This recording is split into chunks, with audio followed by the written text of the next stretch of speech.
was some interesting news that came out, and it has to do with the food pyramid, which, of all things, I never thought that I would even think about ever again. But there is now a new food pyramid. I think I can pull up an image of it. This is the new food pyramid, and the title of this episode is called "The Food Pyramid is a Lie." And it's not going to be what you think. I mean, is this true or not true? This is true. This is how healthy people eat. They're eating the stuff at the top. They're going to enjoy the meats and dairies, first being red meat, chicken, then vegetables, whole milk, fish, egg, yogurt, everything kind of on the left side. Some people are, I do see a lot of like high-end like calisthenics guys that just eat fruit. I think it's mainly in New York, but I don't even know what that's called, but they just eat fruit. But then at the bottom you have breads and grains, right? And bread in America gets you fat, bread in Europe gets you healthy, and that's a big difference between our two countries.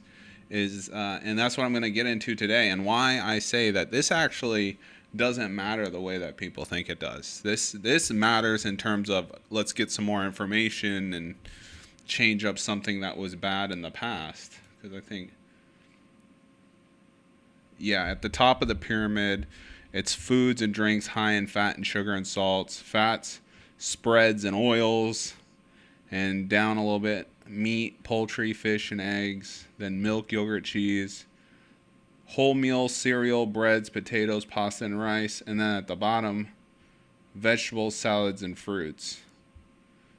So, and now I guess it's like this, but it doesn't give you sort of ratios the way the old pyramid did. But you know, that's where we're at today with the food pyramid, and it's interesting because if you've ever traveled outside of the United States, you've ever gone to other countries, you will notice immediately that their food is very nice.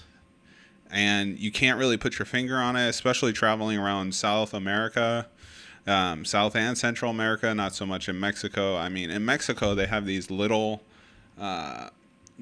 tags on it, on everything. Calories, Mexico, food label. And you'll see, I mean, you'll go into a grocery store, and I am not kidding you. Every single thing on the shelf will have these warnings.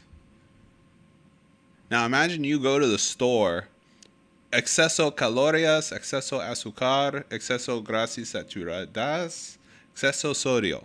And I mean, I went to the Oxxo in Mexico, and you cannot find a single thing in the entire store that doesn't have 1 to 4 of these labels. Imagine that all the food you buy is labeled with this. Now think about what we have in our grocery stores. You go to the grocery store, how much of it is processed and crappy food? I mean,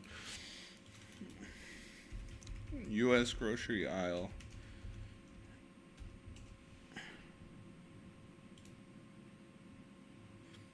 Yeah, I can't. I'm not even going to pull up an image on it, but you go to the grocery store, you know what it looks like. But there's so much crap food. There's so much processed food. But I mean, it's a good thing that there is a prioritization in terms of, I don't know if it's the USDA. I think it's the USDA. I don't think it's the FDA. But the FDA is the one who can ban certain things that we're going to talk about in this show today. But the USDA is the one that's, I guess, responsible for these guidelines here. So you got the old pyramid, where the base of the pyramid, which should be what you eat most of, is bread and pastas and stuff like that, which in Italy and other countries, that's definitely the base. And then, you know, fruits, vegetables, meat, dairy, and then at the top, sugar. So I don't know why they're putting the pyramid upside down now. Upside pyramid, downside pyramid, you know, above and below pyramid. So I don't even know why this is necessary unless we're going to talk about the sort of issues with food in America in the first place. And food in America is a absolute problem. If you look to I don't know if it's as of recently as today. But if you look at the most obese countries in the world, the U.S. is the 12th most obese country in the world. And that's because we have incredible sums of junk food, additives, preservatives. A lot of people, there's this concept that, you guys need to eat right, or pointing the finger at the consumer. But in reality, it's not so much the consumer's fault what choices they have to eat. So, Ever since we were kids, we were told to rely on the food pyramid to tell us how much of each food group we were supposed to eat in order to lead healthy lives. But as it turns out, there wasn't really a whole lot of science backing that up. Instead, there was a whole lot of dough, and not the tossing kind. Today on Weird History 1800s, Wilbur Olin Atwater was a revolutionary nutritionist. He earned his PhD in agricultural chemistry from Yale University, and his thesis on maize was the first ever modern chemical analysis of a food to be performed in the United States. It was pretty amazing. From there, he landed himself a job teaching chemistry at Wesleyan University, where he conducted landmark experiments on agriculture and, eventually, nutrition. It wasn't long before the U.S. government, like ice cream, scooped him up, and by the late 1870s, Atwater was conducting experiments on the nutritive value of fish and other invertebrates for the U.S. Fish Commission, along with studies on meat consumption for the Smithsonian Institution. He was considered the nation's leading nutritionist, and the United States Department of Agriculture even allowed him to speak on their behalf in an 1894 publication of Farmer's Bulletin. It was the talk of 1894.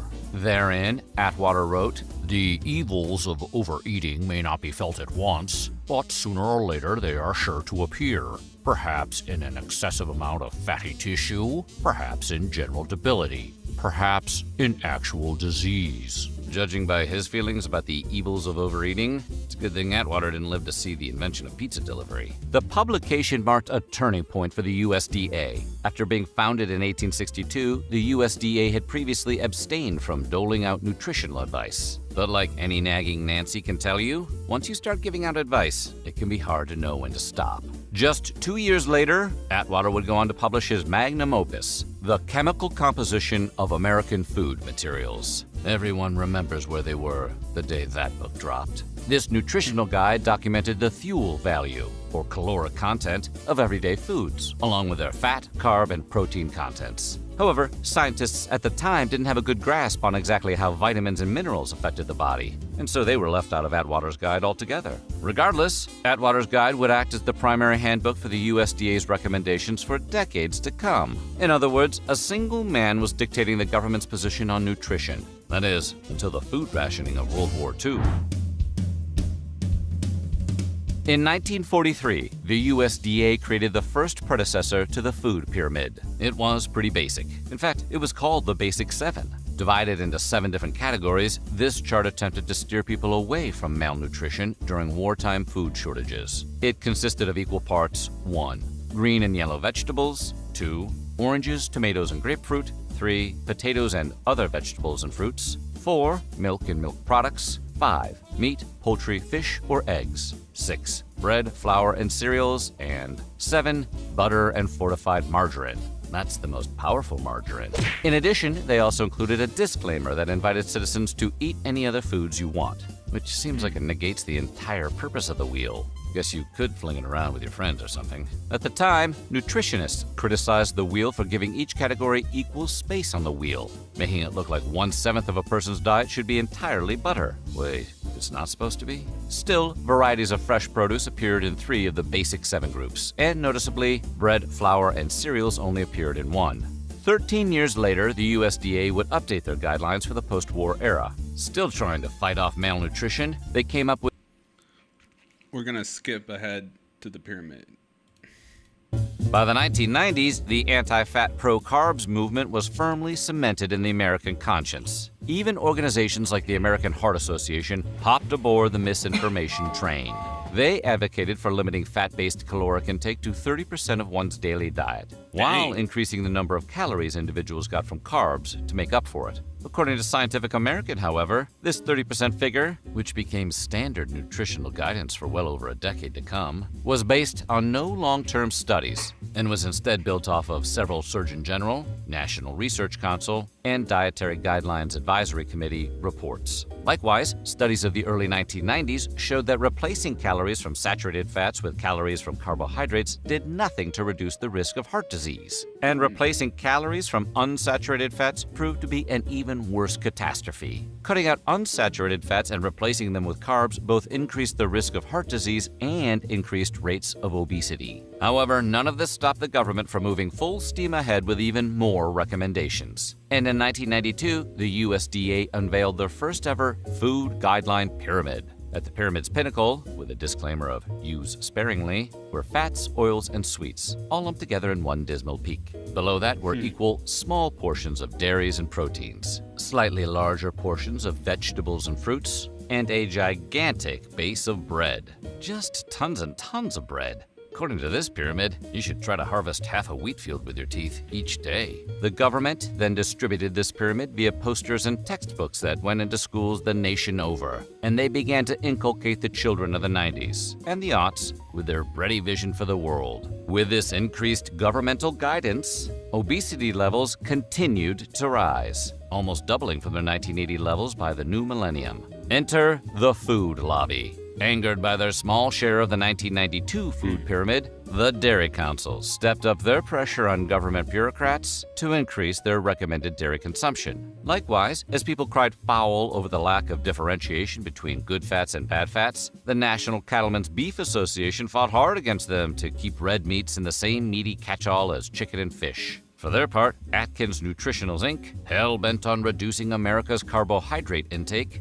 began to pour money into campaigns that would reduce the USDA's future CARB guidelines. Against them, though, were the American Millers Association, who wanted to keep starchy potatoes in with the rest of the vegetable category. In 2005, with all of this outside pressure and with money being thrown in every direction, the USDA tried again. They created the all-new My Pyramid Food Guidance System, an aesthetically vague rendition of their 1992 pyramid, but one that included a little guy walking up the side to encourage people to exercise. This new pyramid, while still pushing people to gorge themselves on bread, encouraged the consumption of whole grains instead of processed grains. What's more, it pushed dairy to a whopping 23% share of the new dietary guidelines, doubling what they'd recommended just 13 years prior, and raising questions. So you can see from that big money has more to do with trying to convince people what to eat than convincing people that what you should eat is actually healthy.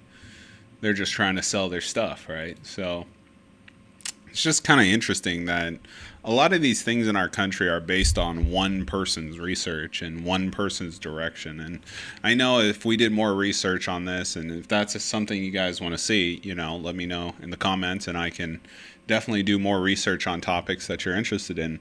But when it comes to this idea of the food pyramid, it's based on something that we're going to talk on later. It's based on the fact of, well, it's not so much what you're eating, it's the fact of what's in what you're eating versus what's actually available out there in the world versus what we have. And so we're going to actually listen to the press conference that was held, and I have it right here. John, let me just add something to that. Brooke and I are working on a program. Affordability is the priority for the president. And we know we have to make it easy and accessible for healthy foods for every American. And we believe we can do that. We think affordable food is within reach of every American family. We are working on a education and information information that will allow American families all over the country to come onto our website and find the healthiest foods at the lowest cost for themselves. I'd also just add this. The idea that a cheap meal made of processed food is cheap is an illusion, because you're paying for it on the back end. You're paying for it with diabetes, with obesity, with illness. And if you internalize that cost of the meal, it would be a tiny fraction of the long-term cost of eating bad food. So we'll take one more in the white blazer. Thank you. Caroline. Secretary Kennedy, you mentioned healthy fats, but also ending the war. Schedule, there's nothing compulsory in it. Everybody, I've always promised, I'm not going to take people's vaccines away from them.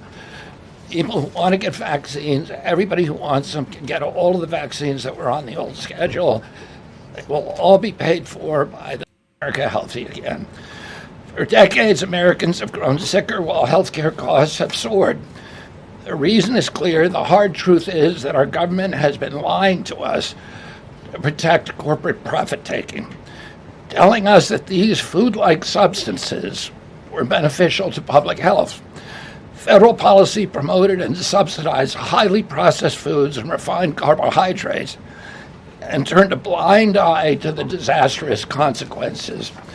Today, the lies stop. The new guidelines recognize that whole, nutrient-dense food is the most effective path to better health and lower healthcare costs. Protein and healthy fats are essential and were wrongly discouraged in prior dietary guidelines. We are ending the war on saturated fats. Diets rich in vegetables and fruits reduce disease risk more effectively than many drugs. Whole grains outperform refined carbohydrates. Added sugars, especially sugar-sweetened beverages, drive metabolic disease, and today our government declares war on added sugar. Highly processed foods loaded with additives, added sugar, and excess salt damage health and should be avoided. As Secretary of Health and Human Services, my message is clear: eat real food. Nothing matters more for healthcare outcomes, economic productivity, military readiness, and fiscal stability. The dietary guidelines shape dozens of federal feeding programs, including Head Start. These standards affect 45 million school lunches every day, meals for 1.3 million active duty service members, and food served to 9 million veterans in VA hospitals. Today begins the work of aligning those programs with affordable, whole, nutrient-dense food. Implementation requires coordination across the government. I'm working with many of my fellow cabinet secretaries to deliver results. I want to thank Bobby Mukamala, thank you very much, who is the president of the American Medical Association, for committing to mobilize the medical community on nutrition. And I thank also the American Academy of Pediatrics for partnering on this effort. I also look forward to working with Dr. Jay Bhattacharya and Dr. Marty McCary to fund and prioritize rigorous nutrition research at the NIH and at the FDA. The stakes are measurable and severe. A Johns Hopkins analysis estimates that 48% of every federal taxpayer dollar now goes to healthcare. The CDC reports that 90% of healthcare spending treats chronic disease. That means that 40%, 40 cents of every dollar that taxpayers pay in this country is going to treat diseases that could be averted through good food. The United States has the highest obesity and type 2 diabetes rate in the developed world. We spend 3 times more per capita than the European Union on healthcare, yet our life expectancy is 5 years lower, largely due to diet-related chronic disease. Our childhood obesity rate is 5 times higher than countries like France. 1/3 of U.S. teens have prediabetes, over 35% are overweight or obese, and 20% of young adults have non-alcoholic fatty liver disease. 77% of military-aged Americans are ineligible for military service because of diet-related conditions. If a foreign adversary sought to destroy the health of our children, to cripple our economy, to weaken our national security, there would be no better strategy than to addict us to ultra-processed foods. It's shocking that our own government helped to drive these cataclysmic changes in our diet. The damage is real, it is preventable, and President Trump has ordered it to end. If the United States reduced obesity, type 2 diabetes, heart disease, and Alzheimer's the Japanese levels, we would save approximately $600 billion a year. About 50% of Medicare. We would save $600 billion a year. Yeah, but that means you wouldn't be spending $600 a year to the people that you're saving this money from. They don't want that money saved. They want that money spent. That money spent means it goes into their pockets. And so sickness and disease is a very profitable institution. So why would we want to end that, right? So, but here we go. You know, the administration is trying to open up some paths of knowledge. But at the end of the day, you're trying to convince some people to eat well. But the question is, what is in the food that you're eating well? I mean, this is a whole topic, and I have all night in terms of being able to go through everything that's possible. But the amount of crap that is in your food, it doesn't matter if you're eating healthy. And I'm going to show you some stuff that's in your food that you don't want to see. I'm telling you.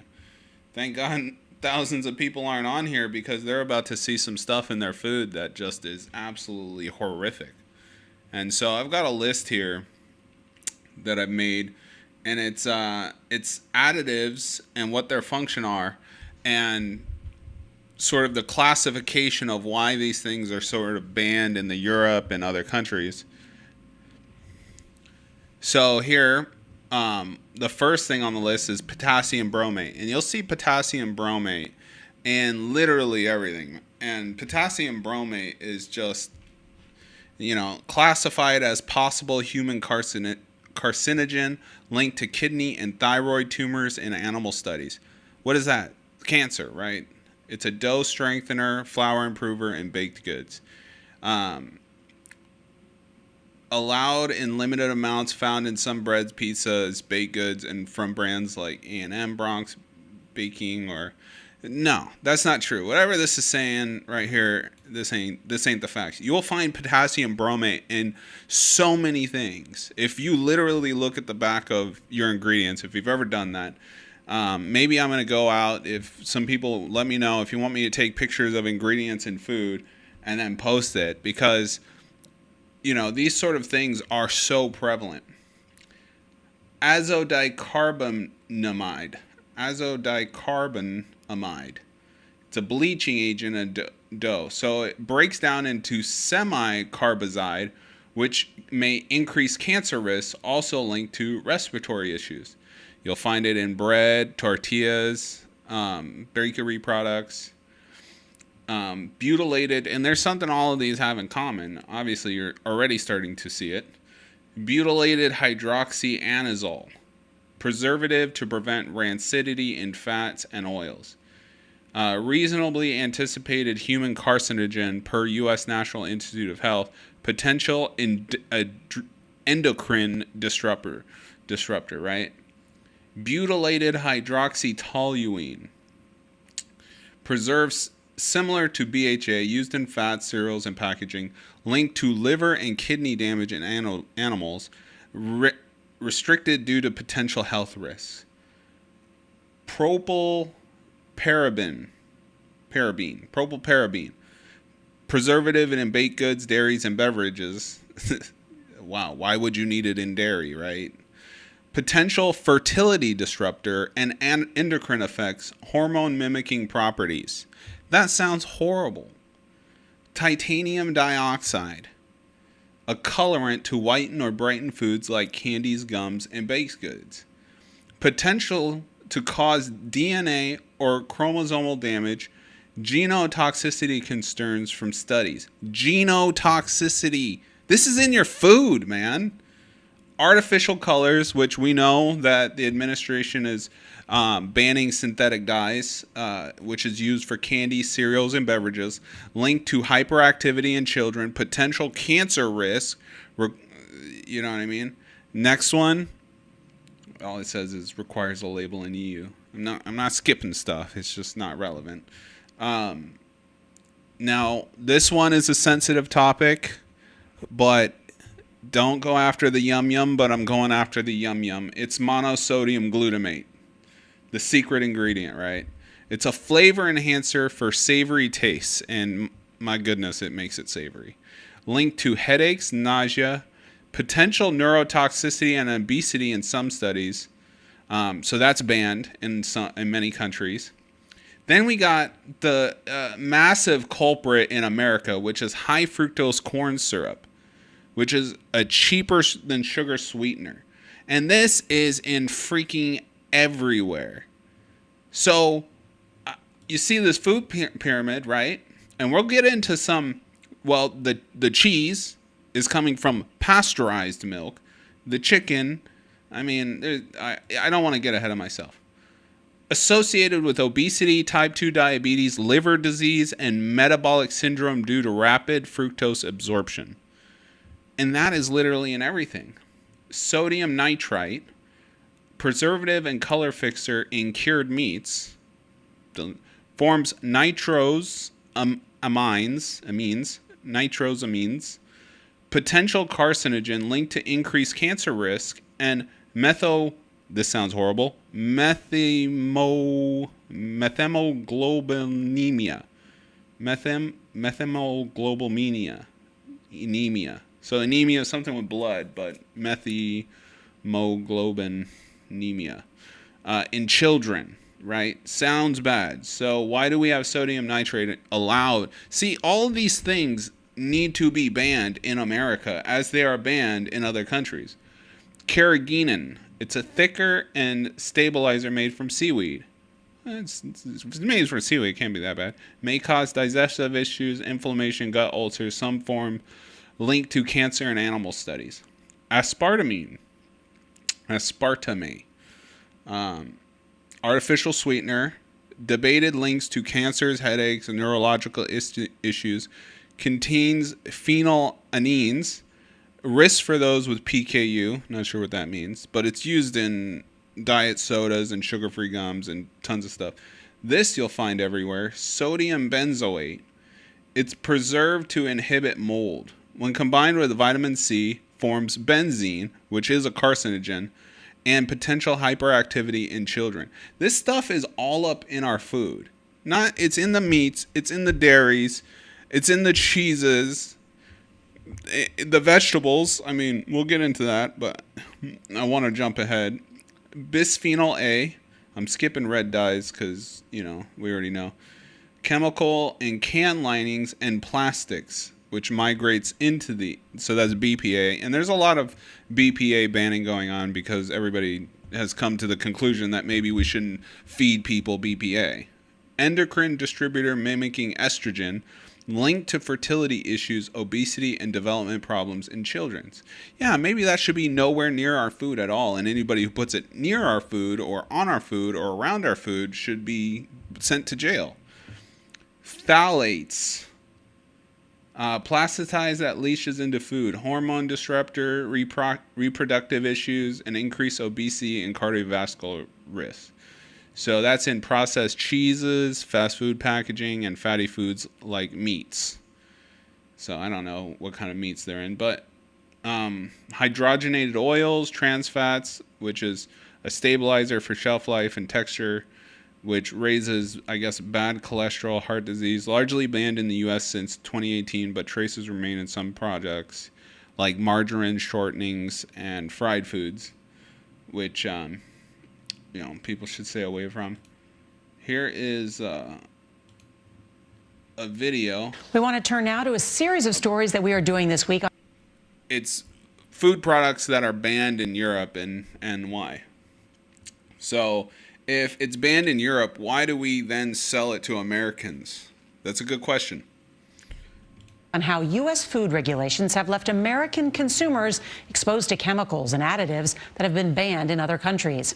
CBS's Holly Williams goes in depth to show us how some of these ingredients may be linked to cancer and other health-related issues.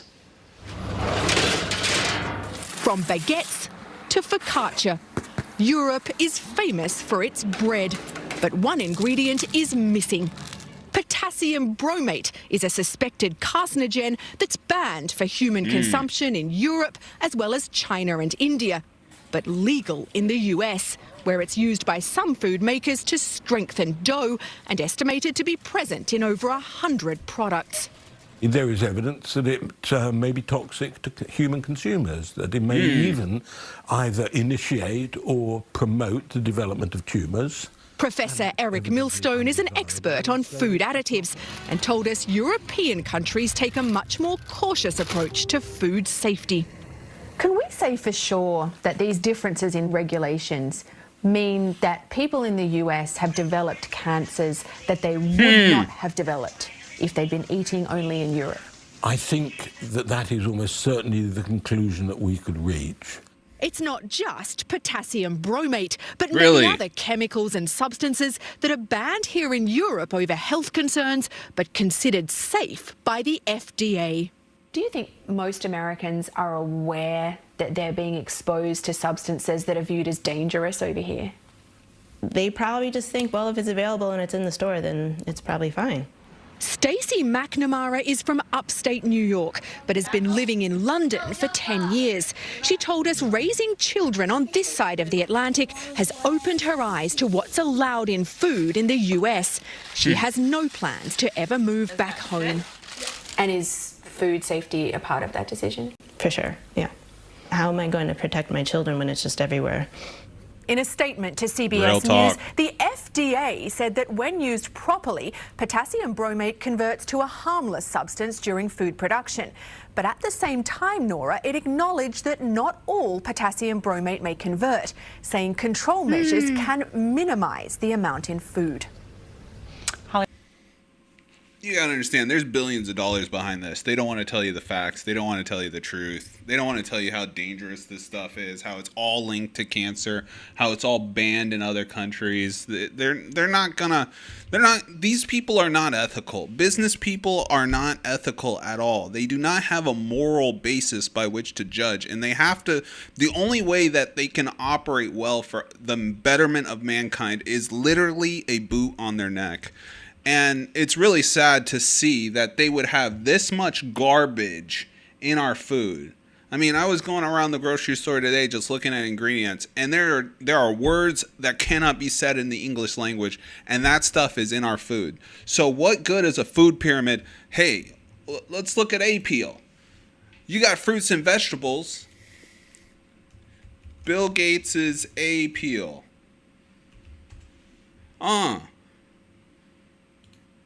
An edible coating to extend the life of fruits and vegetables. Really? Is that what we need? An edible coating? And then, of course, you see the fact checkers. And the fact checkers, of course, they say it's good for you. You know what's good for me? Just an apple off a tree with nothing. And then Welcome in, peeps. It's Dr. Living Good. Good week to you. It's going to be a good one. 2 years ago. Right This now. guy needs some lighting. It's going to be a great week. Getting lots done, and you're making progress. You might. What is this stuff? Often don't get overly excited about too many things, or try to bring you a perspective of He needs clarity audio. when things get too far right or too far left. But the new one right now is Apeel. A-P-E-E-L. Apeel. And it is a food coating, right, that is going on foods to help them not oxidize and break down too fast. So behind me, I have a couple bananas, and you're seeing the oxidation process just begin. That's the brown part where it begins to break down. And it goes from more of a green probiotic food to more nutrient dense to, changing to decomposing and going back into the earth. And there's, 40 to 50% of produce that ends up getting wasted in the world because it doesn't get eaten in time. We overproduce oftentimes. So we'll use things like this plastic in order to try to seal a thing like a cucumber to last longer. But then we end up putting a lot of plastic into the world. So a company that's been around since 2012 created a chemical that they put on foods that is not a wax that you might find like on an apple to try to prevent that, but can go on all kinds of foods like an avocado or an orange or all kinds of things. And it's creating quite an uproar. Anytime Bill Gates gets involved nowadays, very controversial, debatable, problematic sometimes figure. And so people have really strong opinions against that. But him, Oprah, Katy Perry have all invested in a large company called Appeal. And so I did some research and did some digging on this. Is this something we should be concerned about? Is there some facts to what's going on here? And, kind of what is it? So here we go. I'm going to dive into this thing and wanted to, out of the gates, show you this. So let's go to this split screen here. So this is the Appeal's website, right? And it says, how do we know it's safe to eat? What is it? It's a plant-based derived mono and diglyceride lipid, which are found in seeds, peels, and pulps of plants that we already eat. Mono. These ingredients are also found in human breast milk. They're formed in the human body during the natural digestive of fats and oils. Appeal uses these plant lipids because they have a long history of safe consumption, 50 years. Okay, so they're, assuring us there's not trans fat in there, it's non-GMO that these are coming from. The big concern that a lot of people are having, is there heavy metals in there, is we're ingesting mono and diglyceride. What are those? Why is that a concern? And is this actually a harmful thing for you to be put into your body? Well, a lot of the controversy came from, I'm gonna answer that question in just a moment, came from this little sheet right here, right? Let me show you this one. This is a data safety sheet for Appeal, right at the top. See this? But it's under the professional hygiene identifier. So I got this sent to me and I was like, oh, okay, but why does it say personal hygiene? And it said neural hard surfactant cleaner. And then I kept going and I'm like, all right, I'm going to decipher some of these. I'm used to looking at stuff like this to vet, maybe a supplement or an ingredient. And it had all these dangers of causing eye damage, and you need to wear protective clothing. And if you ingested it, it creates problems and you needed medical attention. And I started getting concerned. And then I saw it contains alcohol and terpenes, and I'm like, wait a minute, I don't know if this is actually what they're referring to. Turns out this is actually a spray. It's a cleaner named Appeal, and it just happened to have the same name. So if you see this report, okay, shut that one down because that one's actually not true, right? So we don't actually a spray. I started getting concerned, and it's neural hard surfactant cleaner, and then I kept going. And I'm like, all right, I'm going to decipher some of these. I'm used to looking at stuff like this to vet, maybe a supplement or an ingredient. And it had all these dangers of causing eye damage, and you need to wear protective clothing. And if you ingested it, it creates problems and you needed medical attention. And I started getting concerned. And then I saw it contains alcohol and terpenes, and I'm like, wait a minute, I don't know if this is actually what they're referring to. Turns out this is actually a spray. It's a cleaner named Appeal, and it just happened to have the same name. So if you see this report, okay, shut that one down because that one's actually not true, right? So we don't want to be spreading misinformation when we're talking about these things, and we want to be accurate, right? So that was actually a surfactant cleaner, which of course would be dangerous if you inhaled it or ate it, and it does have alcohol in it. This spray-on, dippable, or rub-on Appeal oxidative cover doesn't have that type of warning. However, it is created out of those mono and diglycerides. This right here is what we want to pay attention to. So what are those? All right, it's a simple Google search, right? I'll save you the time. Natural sources of fatty acids. So they're correct. They said these are found in breast milk. And all right, they naturally do occur, and they're a part of plant oils. So this got my attention. Whenever you start messing with plant oils, if you know Dr. Living Good, these can be very dangerous little buggers, or they can be beneficial depending what type of plant they come from. So what types do they come from? Well, I Googled exactly that. Soybean, okay, that's a problem. Unless they're using non-GMO soybeans, the Appeal is probably not from that. We don't know what it's from. It doesn't say. That's part of the problem. Bill Gates is behind it, and we don't know exactly what's in it. They're being tight-lipped about that. So then it's like, there are some things in the world that it's a little bit harder, like perfume, exactly what, the 72 things it's made out of or how they make it. Like, I get that. But with this, when it's going and being dipped on our food, you kind of want to dig a little deeper, but it says non-GMO. So I'm going to assume it's not soybean, but could be grapeseed. I don't have a problem with grapeseed, right? Canola, I have a major problem with. That's made from a rape seed, not a grape seed. And it is linoleic acid. It is a...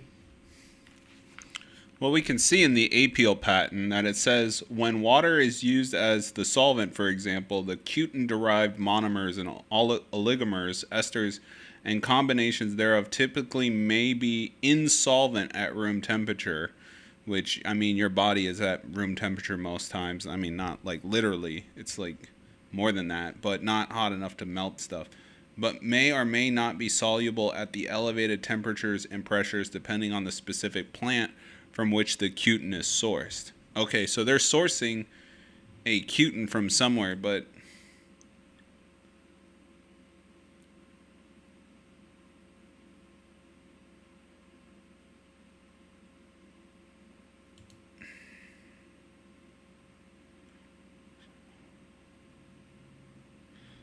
palmic acid can be formed from a non-palm source. The production of palm oil from oil palms has a large environmental impact, including deforestation and habitat loss.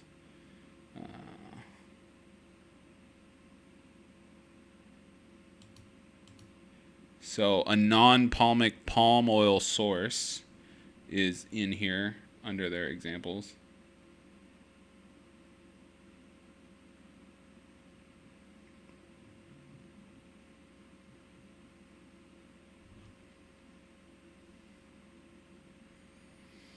Where they got their reagents from. This is all just A-peel. This is the A-peel patent. And if you really want to know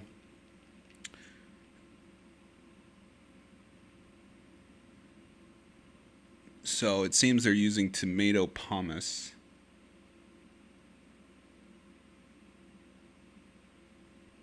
Depolymerization of cutin.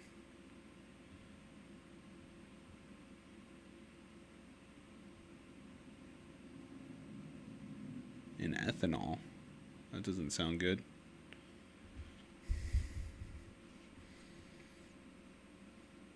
I mean, I'd actually have to look into this a lot more, but it looks like in this patent that they're doing an example from getting it from tomato cutin, C-U-T-I-N.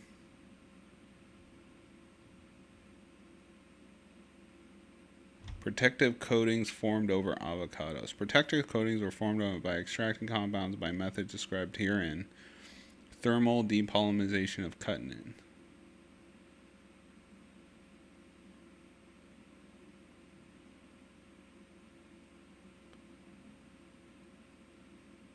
So it's dipped in a solution. So now that solution's all over your avocado. PUFA, it's a polyunsaturated fatty acid. That's a big problem in your body. Sunflower, if it was high oleic, yes, or organic, yes, but I don't know, and I doubt they're using the higher end high oleic to create this stuff. Maybe. Cottonseed, I would have a big problem with that. Coconut and palm, I wouldn't have as much a problem with, okay? And then they're found in animal fats, which is what puts it in breast milk. But to put that on your disclaimer on the website, it has nothing to do with that. They are naturally occurring, right? But if they're from a toxic oil, which is occurring in so many different crackers, breads, grains, flours, all kinds of baked goods, and I have a huge problem with them because what we find is they live in your body for over 300 days when they get in there. And they make up your actual cells, which congest your cells. So nutrients then, because of these bad fats that are deformed, not like a saturated fat that's nice and fluffy and easy to enter, these bad fats clog it up. You can't get nutrients into the cells. You can't get toxins out. You become inflamed. And you actually speed up oxidation in your body. So it's just very interesting. Plus, the problem with this is that whatever protective layer they're putting over it, they actually show on their website where there is a regular decomposing avocado and then one that's covered with a peel, and it lasts 20 to 30 days longer. Well, if God wanted these to last 20 to 30 days longer, he would have allowed them to. So now I'm a bit skeptical of it. So the point I was getting at is, what good is this side of the pyramid if it's coated in some sort of monoglycerin cutin polymerized version of some oil, or as it says here, some cutin, whatever that means. I know I'm saying that word wrong, but if you know how to say the word, help me out. But yeah, no, that's a problem if what is going into producing these fruits and vegetables is toxic. So then we want to talk about meat. So I don't know if you guys know this, but there is definitely a problem with American meat. I was in a South American country recently, and their meat was so fresh and so tasty and so good. And I come back to the United States, and if you want decent meat in this country, I mean, just a single steak can cost you $18. And, you know, they are talking about affordability in this country, but it's not affordable. Who can afford food these days? Food is so stupid expensive. I mean, I can't go to the store with spending less than $40 on 7 things. And if I'm buying for the week, I'm spending $100 just to get what I have basic. So we got in the food pyramid a bunch of meat and cheeses, right? Milks and fish. Oh my God, salmon and parasites. That is not in the presentation today. It's not on my list, but it's a thing. Eggs. I mean, all this stuff is technically correct. But what happens when what is actually in the food and what is in the water that then waters that food, and what is that food covered with? Then the top half becomes just as poisonous as the bottom half. So is your prime steak held together by meat glue? Tonight, an Action News investigation uncovers a little-known secret kept hidden in the kitchens of restaurants. The prime steak that you think that you're getting. It's not just in the kitchens in restaurants. It's all over the country. And it's the reason why a lot of your food is the way that it is. And, I mean, we can get into it more, but this meat glue thing is a problem. Filet that you think you're getting may actually be pieces of stew meat that have been glued together. Investigative reporter Jim Parsons exposes how it's done and why it really poses a health risk for unsuspecting consumers, all of us. Jim. Yeah, Wendy, several restaurant owners tell me that chefs right here in Western Pennsylvania are using this stuff, meat glue, in their kitchens. Now, critics say consumers are being tricked into thinking they're getting an expensive steak when in reality they're getting Frankensteak. What I would normally use this stuff for would be for stews. What started as this is now transformed into this. It looks like a normal piece of steak. Doesn't it? Yeah. It looks like a piece of filet mignon. Yeah, it does. Chef Doug Shirey is master of the kitchen at Mighty Oak Barrel in Oakmont. What I would normally use this stuff for would be for stews. What started as this is now transformed into this. It looks like a normal piece of steak. Doesn't it? Yeah. It looks like a piece of filet mignon. Yeah. This was 13 Chef Doug years ago. Shirey is master of the kitchen at Mighty Oak Barrel in Oakmont, a restaurant that does not use meat glue. But on this day, Doug shows us the secret of how it works. And we're going to sprinkle it in generously, like so, until it's covered well. Sprinkle some of this stuff on beef cuts that would otherwise have gone into the grinder. I can already tell that the meat is, like, sticking together. Wrap it up tightly, put it in the fridge, and 12 hours later, you've gone from stew meat to prime filet steaks, and you'll never know the difference. Not even an expert can tell. It's called transglutaminase enzyme, but most people just call it meat glue. What is it exactly? What is meat glue? Meat glue is, my understanding is that they're taking the clotting agents out of animals, pigs and cows' blood, and they're using that essentially to clot together chunks of meat. Nigel Tudor is a Washington County. Yeah, but people who use it know that it's extremely dangerous and extremely toxic. That's why you can't just have it on your hands, because it will destroy your flesh. A cattle rancher. Just like a clot forms, whenever you get a cut, except instead of healing up a wound, it's taking pieces of meat, which are protein, and clotting them to each other into one giant chunk. So Yummy. Yummy, yeah, exactly. So this has been sitting in there all night long, huh? Yes, it has. The day after sprinkling chunks of stew meat with meat glue, Doug now has one solid loaf that he slices into fillets. And even raw, it's difficult to tell this fillet has been glued together.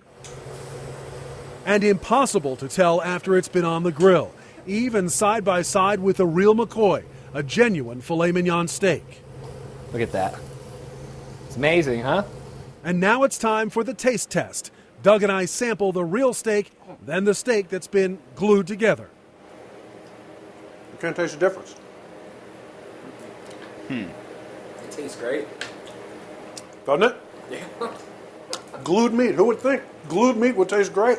Mighty Oak Barrel's owners say their supplier recently tried to sell them meat glue. There's a deceptive quality that we don't like about it, and there's also a health and sanitation quality that we absolutely disagree with. While the federal government says meat glue itself is generally recognized as safe, food safety experts have concerns. There's a food safety problem. I think that would be the number one concern. The county health department's Steve Steingart demonstrates how glued meat turns scraps that have been handled and possibly contaminated into the inside of a fillet, and that is a problem. The danger would be that this would be the outside, but now it's the inside because it's bound together.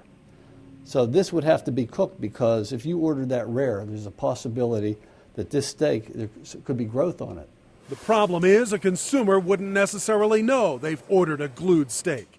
Federal regulations required glued meat to be labeled as formed or reformed on packaging, but that does not apply to restaurants. When it comes to meat glue, you don't think restaurants... I've never seen that formed label. Man, I've never seen a formed warning that this meat has been formed together.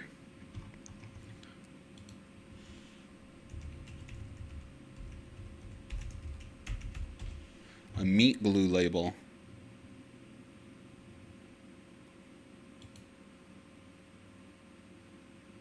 Warning, eating meat contributes to climate change.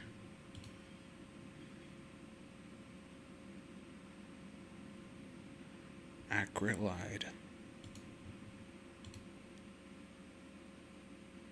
I've never seen anything that has been labeled with formed, like he said, that was the law.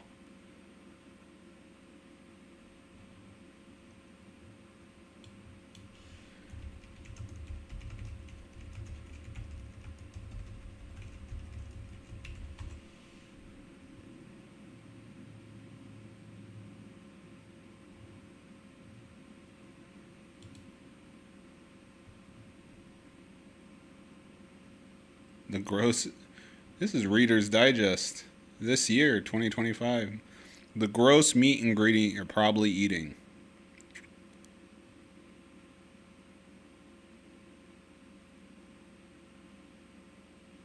Can also be used in dairy. Transglutaminase. Transglutaminase. Imitation crab, chicken, sausage, nuggets, bread and cheese, pork tenderloins. So what good is it if you got all this meat over here on the left side and they're adding stuff like meat glue to it? Let alone all the vaccinations that go into cows and chickens. That's why food in other countries is so much better, because they don't use any of this stuff. But here's the material safety data sheet for transglutaminase, and this is from, I guess, guinea pig liver, this one, but this is the only MSDS sheet from a reputable source. This is Millpore Sigma, and this is the powder substance. It is obviously the powder itself. You don't want to breathe in any powderous source of any kind, but respiratory sensation, it's a category 1 hazard. So, may cause allergy or asthma symptoms and breathing difficulties if inhaled. So that's the powder that he was showing that he was mixing in the thing. In case of skin contact, take off immediately all contaminated clothing, rinse skin and water and shower. Rinse with plenty of water. If swallowed, immediately make victim drink water, 2 glasses at most, and consult a physician. So a lot of these MSDS sheets don't have, it says no data available for a lot of things, because is there any studies on the health risk? So potential health concerns with bacterial contamination. And as you can see when he was handling the meat, that bits that were supposed to be outside are now inside and inside are outside. So if you're just grilling it, the inside, and not just that, what if they're using this stuff on an industrial level and something like a meat processor for a big, I don't know, big fast food company is gluing a bunch of different meat together?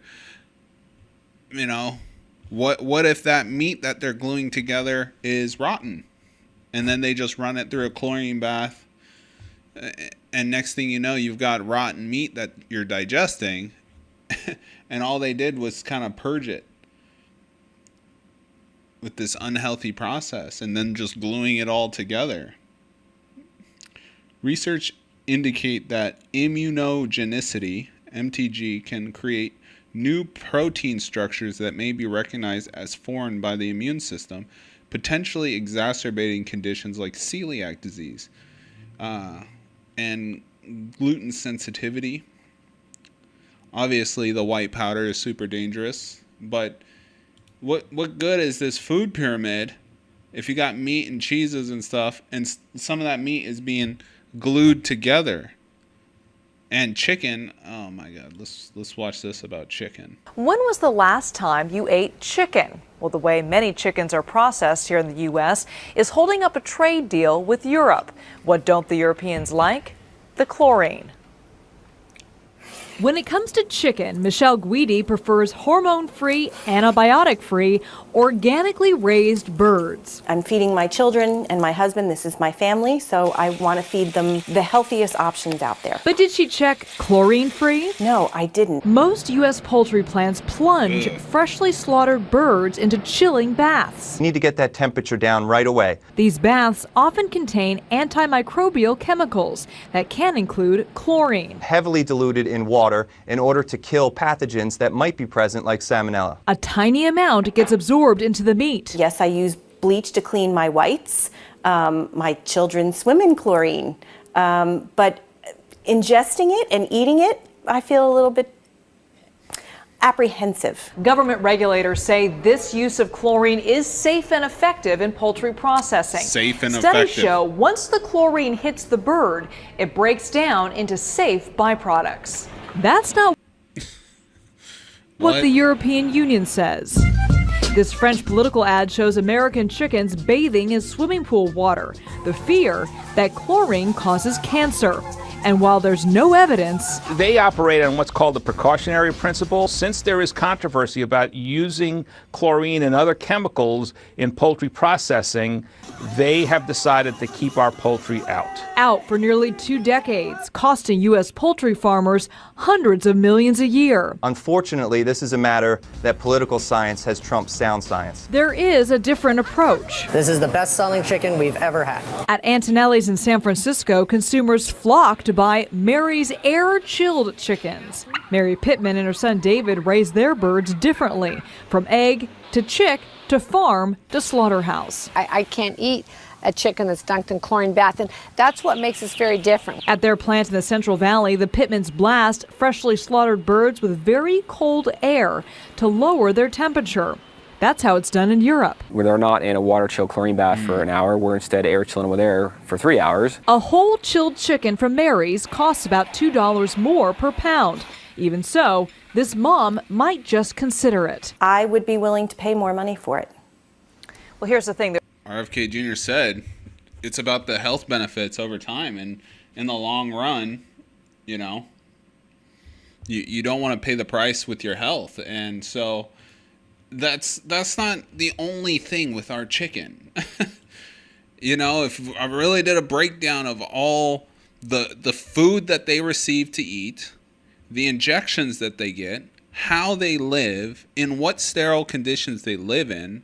I mean, chicken farms are disgusting. And then we want to put this up here in the top over here, like protein, dairies, healthy fats. Maybe chicken from another country, but not U.S. chicken. Maybe beef from another country, not U.S. beef. Cheese from another country. I mean, here's what Joe Rogan has to say about raw milk. People who live on farms have been drinking raw milk since the beginning of time. It's normal and healthy. It tastes better. It's way easier for you to digest. But I've definitely bought it. But I don't hear the French dying in droves either. They seem to be healthy, and they're not as fat. Yeah, Europeans are a lot less fat and a lot more healthy because there is actually a plan to make Americans sick and unhealthy, obese, and it has to do with the ingredients in our food. And so, as great as this new food pyramid is, if it doesn't solve the issue underlying behind all the chemicals, additives, and preservatives, injections, all those things that go into our food supply, what good is this food pyramid? There's no good of it at all. Okay, great, you're educating the people, but you're not replacing the chemicals. Sure, they just get chemicals by eating something else. Look at this.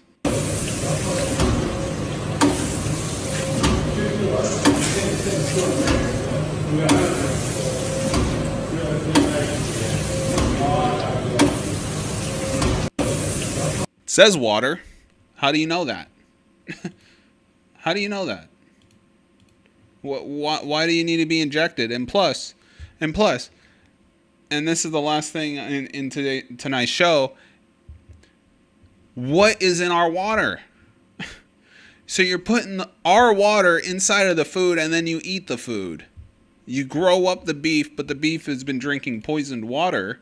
And this is about fluoride being all inside of our water. And fluoride causes so many problems. So many health problems come from fluoride. But that fluoride is entering in our fruits, our vegetables, our cows, our chickens, everything. It's entering into the entire food supply. And that entire pyramid has fluoride contamination. And I learned of a new disease that comes from fluoride. But what good is it? Fluoride is still a poison and can harm your health. This is one pollutant that we capture in the phosphate fertilizer industry. And having captured it, we can't dump it into the sea, but we put it into our own drinking water. It's extraordinary. Fluoride in our water supply is a very real and ever-present risk to our population at large. A radical view that's made Adelaide dentist Dr. Andrew Harms a renegade among his colleagues and the professional body he once headed in South Australia. The ADA and other dental professional groups will not speak to anybody from the anti-fluoridation side, but I've been asked to not refer to myself as a past president of the Dental Association of South Australia. In fact, I'm no longer a member of the Dental Association over this issue. Dr. Harms has joined the growing movement of public discontent about adding fluoride, a potent poison in its most concentrated form, to our drinking water. The chemical fluoride itself is dangerous, but also I'm concerned about the arsenic levels and the lead levels as a result of these chemicals being dumped in the water supply. Alarm bells. Yeah, because you're not just getting dental grade fluoride. I don't know why people think, oh, it's good for our teeth, we're going to add fluoride to our water. This has been happening before I was born. This was not something that we voted on. This is not something that we came into agreement and said, we want to have nice teeth, so we're going to add fluoride to our water. Well, the thing is, are you even adding fluoride, or are you adding contaminated hydrofluorosilic acid? That's a good question you should probably ask yourself, because dental grade fluoride is very expensive, but cheap fertilizer waste it's easy. You can get a bunch of it and add that to the water. That's what's being added to the water. It's waste from fertilizer production. It is not dental grade fluoride.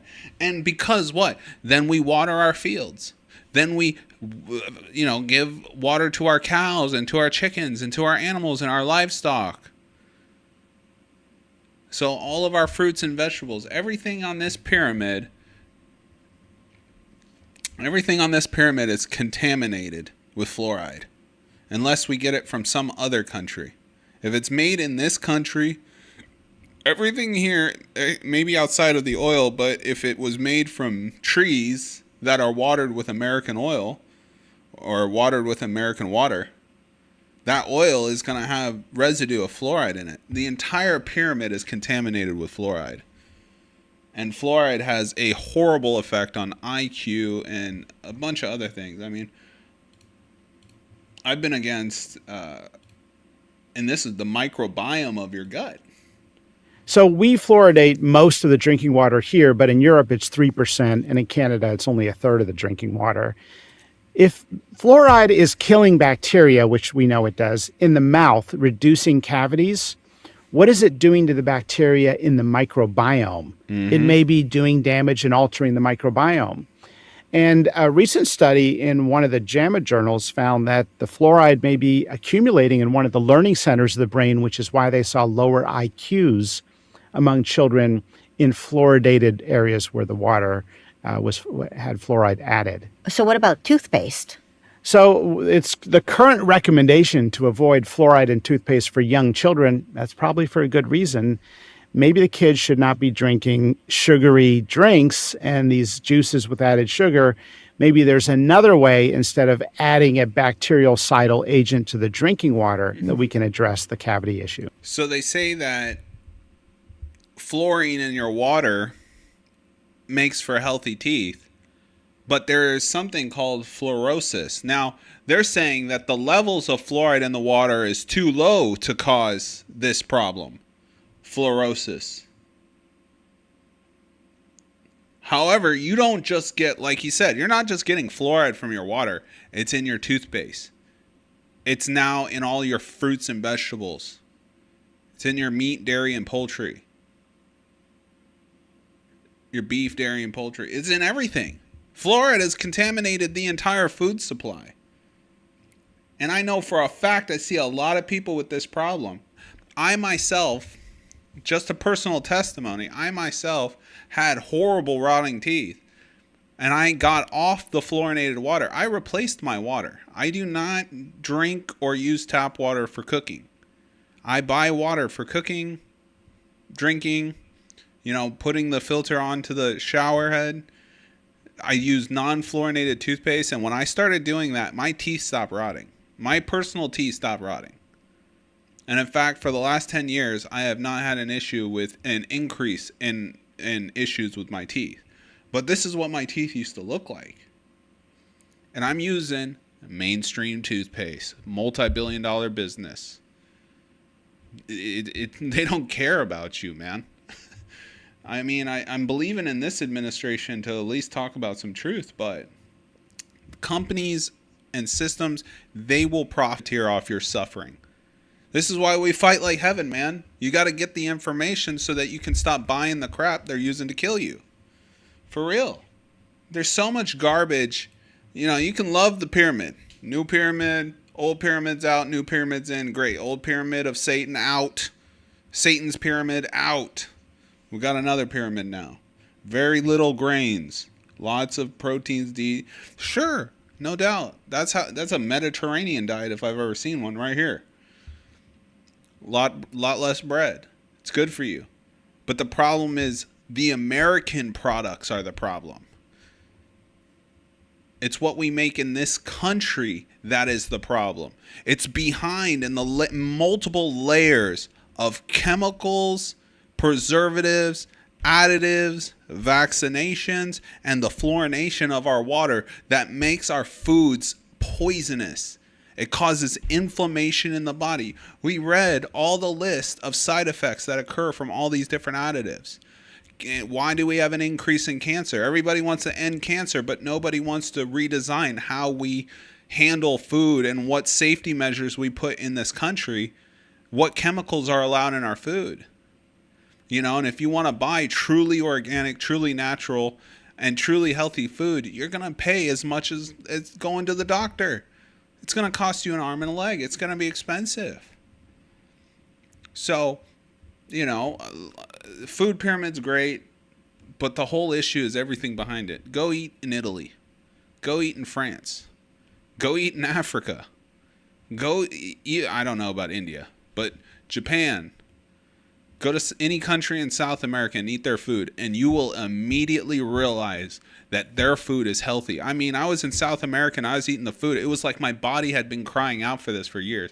And I eat fruits and vegetables. I eat like what this pyramid says. Most of it is meat, some vegetables, but that's pretty much it. Most of it's meat. I mostly eat meat. And I was eating the food and I was like, this is the best food I've had in a long, long time. Why? Because there's fluorination of our water. It has a much more massive impact in the entire food chain than the vaccination of the animals, then the preservatives, then there's the additives, and then there's the meat glue. So you think you're buying a steak? I could show you video after video after video of people taking their steak and running it underwater, even yourself, and it starts coming apart. So you're eating this substance, just so you learned something today, transglutaminase. Is it good? Is it bad? I don't know. You can't find any research studies on it. Nobody wants you to find out that this is in your food supply and that you're eating it and what are the health benefits of it. They don't want you to know. They want that as hidden as possible. You have the plastic covering of A peel. You have potassium bromate. You have all these different things that are in the food supply. So as good as the pyramid might be, in theory, in reality, we have a lot of work to do to clean our food supply in this country and get it to just what other countries are already doing. I mean, I was in South America, somebody I was with was like, is the beef grass-fed, grass-finished? Because here you have to, it's not just that it's grass-fed, it has to also be grass-finished. And they were like, cows eat grass. What else would they eat? They would eat grass. You silly American. And we don't even know the quality of grain. And plus, we're given just corn. Most of our livestock lives on just massive amounts of this corn. Like it's good for them? No, not at all. It makes them fat and it ruins who knows how many chemicals and pesticides and fertilizers went into making that corn. Okay, we're eating beef, but the beef is contaminated with pesticides, fertilizers, vaccines, fluoride. But we're eating the beef, and we wonder why people are obese. Their body is literally having a reaction to the food that we have access to. And the guy who created the whole system that we use for nutrition in this country wants to point the finger at people, but people don't really have a choice. They don't have choice. The only choice we have is what is offered to us at the grocery store. And you can only vote so much with your dollar in terms of what's available. And a lot of people don't have a lot of dollars to vote with. They don't have a lot of dollars to make decisions with. How are they going to... I see these food influencers and they're like, make sure to get beef marrow from a farm. Yeah, that stuff is more expensive than gold. Maybe you can buy it on your influencing money, but the rest of us have to get whatever we can at the grocery store. It's ridiculous. Trying to get truly healthy food... this country is in a very limited supply. Because, I had a garden, but I was thinking to myself, I was like, man, I'm watering these plants with water that I know is contaminated with fluorine. I know it's contaminated. So now fluorine is now getting into my plants, and when I eat those plants, I guess they're going to be a little bit better. They've never been sprayed with pesticides. But I know the water inside those plants is fluorinated. I don't know what levels it's concentrating in, which I know that chemical is a neurotoxin and it reduces people's IQ, and there's nothing I can do about it unless I get a filter to remove it, or I go buy water from the water store and water my plants that way. So it's great the moves that are happening, but the moves that need to be happening is the banning of all of these chemicals. High fructose corn syrup should have been banned a long time ago. I don't know what's the deal here. Like, why do they still allow that was in the early 2000s. I remember there's a big push against high fructose corn syrup, that it's dangerous. But it's in all sodas, it's in Coca-Cola, it's in cereals, it's in yogurts, it's in candies, it's in baked goods, it's in chips, it's in everything. Okay, we're going to teach the people with the new food pyramid not to eat this stuff. That would be all the way at the bottom, the smallest thing people will eat. But people like candies. They like bread. They like fast food. They like junk. If it wasn't popular, there wouldn't be so many McDonald's. There wouldn't be so many Burger Kings. But also, there's a price point. Getting fresh meat, good, healthy meat. You go to the farmer's market, how much does a fresh chicken going to cost you from a farm that's not vaccinated, not chlorinated? $25. That's how much it costs for a chicken at the farmer's market. And it's always like a super special thing when we get a farmer's market chicken. That's the reality of how much this stuff costs. A steak. You want a steak from a butcher? That's $20. And that's not going to be a steak this size on this picture. That's a nice size steak. Things are expensive. Healthy things are super expensive in this country. And the cheese is all the cheese is made from pasteurized milk in this country. Raw milk cheese, fantastic. It's some of the best stuff. It's so tasty. But if you want to go buy raw milk cheese, it's $10 for a small block, 40 minutes away from here. A gallon of raw milk is $15 versus a gallon of pasteurized milk at the grocery store, which is $4.50. So I wish people could access healthy food. It seems third world countries and other countries can figure it out. I do believe, and maybe I'll do an episode on the cost difference, how much more expensive it is for companies to pesticide and additive and corrupt our food supply. It's almost like there's an investment to destroying our food in this country, because it's way more. If third world countries don't do it because it's so much cheaper just to let it go wild, and they have meat on all their tables. They got bread in all their stores. They're able to manufacture more than enough food for their entire population in completely natural methodologies, because that's the cheapest way to do it. I mean, it is. Some crops will fail, some crops won't. The government can subsidize all kinds of fraud, but you can't subsidize farmers when they have a bad year or have multiple bad years, or the market doesn't fit the actual price of their goods. There's a whole history of the government subsidizing farmers when, okay, we want you to grow this. I know it doesn't make as much money, but we're gonna fill the gap for you, so you can grow this stuff for us. Why not? Because there's a big conspiracy. That's why not. I mean, they want chemicals, they want diseases, they want cancers, they want every calamity to come upon the American person. So what? We can't fight. We can't defend ourselves. We can't think. We can't stand up, because we have a constitution in this country, and that's why we are enemy number one. Everybody can come here. If they do it legally, they can come here and they can enjoy the right to free speech, the right to bear arms, the right to privacy, theoretically. That's what makes America great, that we have rights. So guess what? The powers that be don't want the human race to have rights. They want the human race to be slaves and to be under the thumb forever, but that's not going to happen. So it's good. The new food pyramid, it's actually correct, but there's a bigger problem behind it. Watch the show. Look at all the chemical breakdowns. The reason I'm looking at these chemicals, I personally have a degree in chemistry, so I'm able to look at the MSDS sheets, and I'm able to look at the patents. It's a little complicated, the APL patent, but maybe I'll look more into it if you want me to. But all right, guys, don't fight like hell.